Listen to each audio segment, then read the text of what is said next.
Hello，大家好，欢迎再一次收看韦恩有话说。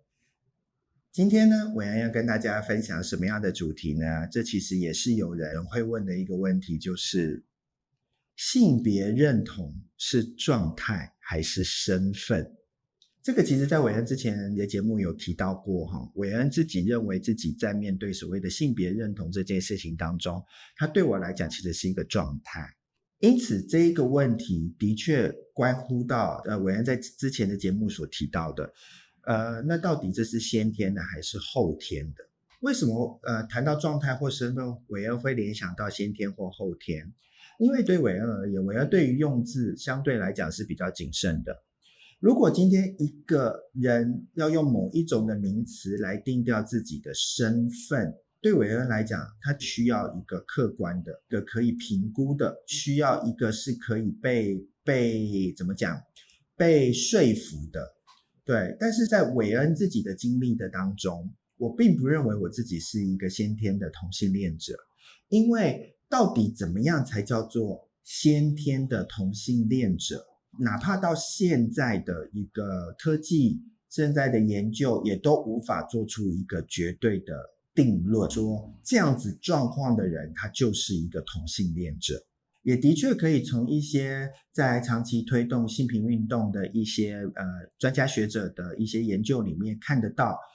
没有办法真的找到一个绝对的同性恋的一个先天性的一个客观条件。对韦恩来讲，如果今天要把同性恋是不是个身份，或双性恋是不是个身份，其实在之前的节目当中，韦恩也分享过，对韦恩来讲，韦恩其实并不是一个先天的同性恋者，反而更多的是因着后天的因素所累积建构，影响我走入一个同性恋的一个身份认同、性感受、性的需要的一个状态的一个人。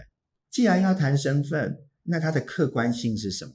你怎么样客观的去定义一个人的身份？因为身份会影响到一个人怎么看自己，身份会影响到一个人怎么定义自己，甚至身份也会影响到自己要怎么跟人互动，跟人家怎么解释或认知自己的需要。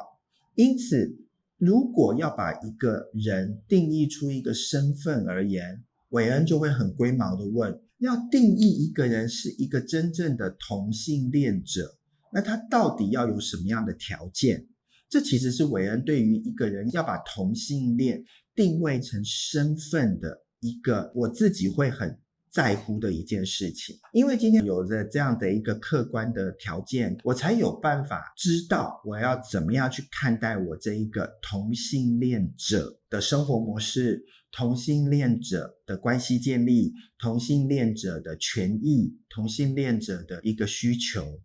但事实上这么多年来，韦恩都觉得我没有办法找到一个很肯定的一个条件去解释说怎么样子才是一个真正的同性恋者。而同样的问题也发生在怎么样定义一个人是合乎条件的异性恋者。这个问题我也的确问过非常多的人，什么样才算是一个异性恋者？怎么样子用异性恋的一个绝对的身份来看关系？没有人有办法给我一个让我满意而且让我觉得合理的答案。对我而言，甚至可能对有一些的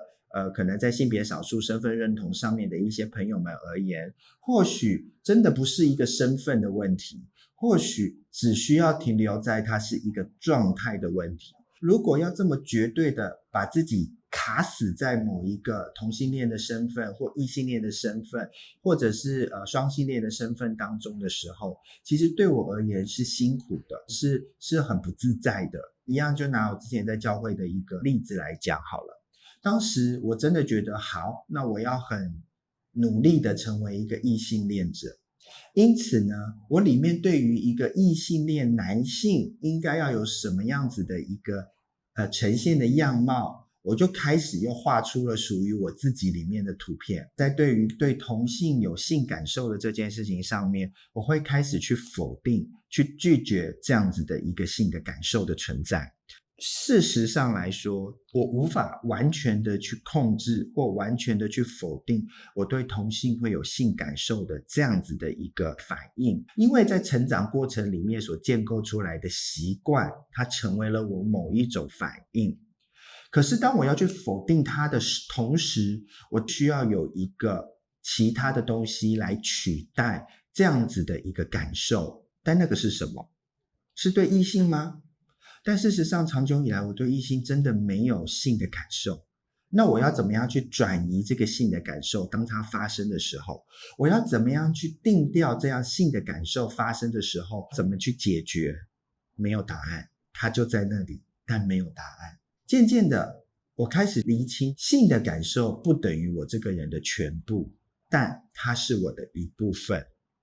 这样的一个信念进来的时候，我开始可以去重新的去思考，我是不是特别在关系上，我是不是都要被性感受的这样的一个条件所影响？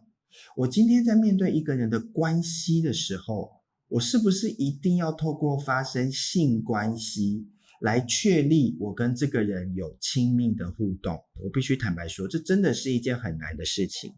可是在关系建立的层面上面，我们也必须坦诚，只有性的关系并不健康。这也代表我不需要一直困在，也不需要一直去否定我自己对同性有性感受，反而我要怎么样让自己不被困在当中之外，我还可以很自在的跟同性跟异性建立合宜的互动的关系，甚至是更深一层可以谈心然后可以谈很多真实需要的一个关系。我觉得这个才是后来我发现我所渴望能够得到的。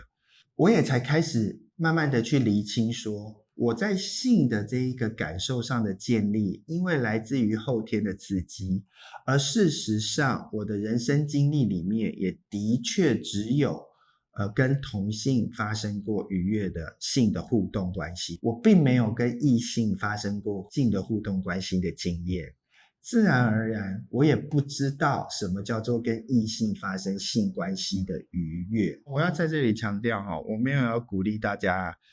尝试去跟不同的去跟同性或跟异性发生性关系来测试自己对同性还是异性有性感受。 No no no no no， 我没有这个意思。我的意思其实反而是更提醒大家，其实我们在面对性的这件事情当中的时候，我们反而要更加的谨慎。其实有很多的研究也都提出，其实性影响一个人的关系，影响一个人怎么看人，甚至看自己，它带有巨大的影响力。它会有刺激，它会有吸引力，有些时候也来自于你对关系的渴望，甚至是一时之间在一个压力或者是在一个焦虑当中的一个宣泄。一个人在透过性行为会呈现出来的样貌是非常复杂的，我们要怎么样子不被性行为的模式所困住，然后不被性感受所困住，而能够去发展更为宽广，而且更为自在，而且更合宜的一个关系的建立，这个其实才是我想跟大家分享的NoBi。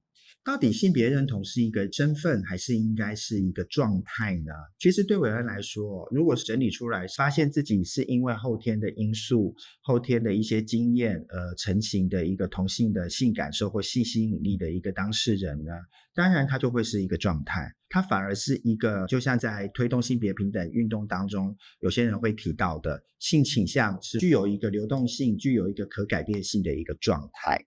但是如果今天我们需要把同性恋、双性恋、异性恋定调成为一个身份的话，那我觉得既然它是一个身份，那我就会希望更加的明确可以听到怎么样子的一个人在一个客观的条件下可以被定调成为一个真正的同性恋者，或真正的双性恋者，或真正的异性恋者。我觉得这个反而是伟恩会更想要知道的，因为有这样子的一个客观性的原则，才有办法让一个人的身份更加的安定，而不会飘动。如果一个人的身份建立在一个会飘动、会浮动的一个状态当中，或建立在一个不确定的、不稳定的身份状态当中的情况下，其实对于这个人的影响是非常广的。影响他的生活，影响他的自我认同，影响他的人际关系，甚至可能他该怎么看待他自己的工作，看待他自己的权益，看待他自己被怎么错待等等的。我觉得这个部分是需要有客观的条件的。对韦恩，对许多的跨行者而言，我们只希望说我们自己能够顾好自己。我们自己能够在各种状态当中学习接纳自己的真貌，接纳自己此时此刻的感受，接纳自己此时此刻很真实的需要，并且能够厘清需要的背后是什么，在面对不管是性别的认同或关系的建立上面，才能够有实质的帮助。以上是这一集节目我想跟大家分享的。一样，如果你对于韦恩的分享有什么样的问题，或对于我刚刚所提的，到底你觉得性别认同是状态还是身份，也有一些你的想法，也欢迎给在下面的留言区留言。那如果你对韦恩的分享有兴趣，也想要再多听听、多追踪了解韦恩的分享呢，欢迎你可以按赞、订阅、开启小铃铛，追踪韦恩有话说这个频道接下来的每一集节目。拜拜。